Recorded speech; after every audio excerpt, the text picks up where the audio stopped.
Quantum memories are a critical part of quantum computers and communication systems, allowing for on-demand storage and buffering of qubits across the network. Both researchers use cryogenic refrigerators or complex trapping schemes to freeze particles in place and use them for the storage of qubits.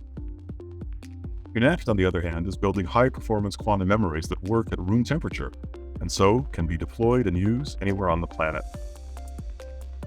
To do this, Qunnect is leveraging an extraordinary process known as electromagnetically induced transparency, or EIT, which allows us to store and release photons in an atomic vapor. Here's how it works. Atoms tend to absorb photons with energies that are resonant with their electronic energy levels. The photon excites the atom, and the atom inevitably goes back to its minimum energy state by releasing another photon in a random direction. EIT is a mechanism that uses a strong laser field to control this absorption process. Under the right conditions, photons can travel through even a dense collection of atoms unaltered. We can use the control laser to modulate the transparency.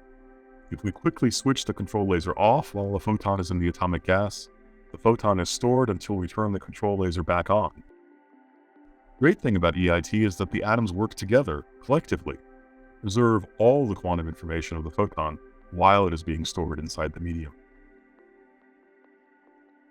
The process of storing qubits using EIT can happen at low temperatures, where the atoms are frozen in place, or in vapor cells filled with warm atoms moving at very high velocities in random directions.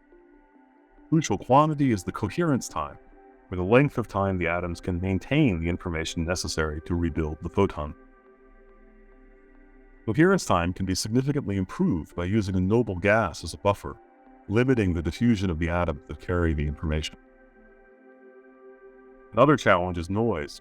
While EIT allows for room temperature storage of photons on demand, the control field also introduces trillions of additional photons, and these need to be separated from the single photons that carry the information. Qunnect's quantum memories combine a proprietary technique to minimize the atomic noise with a very powerful and efficient filtering system to eliminate the vast majority of the unwanted control photons, resulting in a very high probability of retrieval. This process allows us to start with millions of noise photons for every qubit and pass only one noise photon for tens of qubits. Here's another great thing about our quantum memories. They not only store single photons long enough for transactions in quantum networks, they can even preserve the polarization of each photon, even when this polarization is random or entangled with that of other photons. Any arbitrary polarization state of a photon is a superposition of horizontal and vertical polarization. We use an optical trick to convert this superposition into a spatial superposition without damaging it. The quantum memory can easily store this spatial superposition using a dual rail configuration, after which we convert the photons back to their original state. Qunnect has brought years of research and engineering together to not only realize a state-of-the-art room temperature quantum memory, but we've also designed it for plug-and-play use in any environment with long-term stability, becoming the foundation for future quantum communication networks.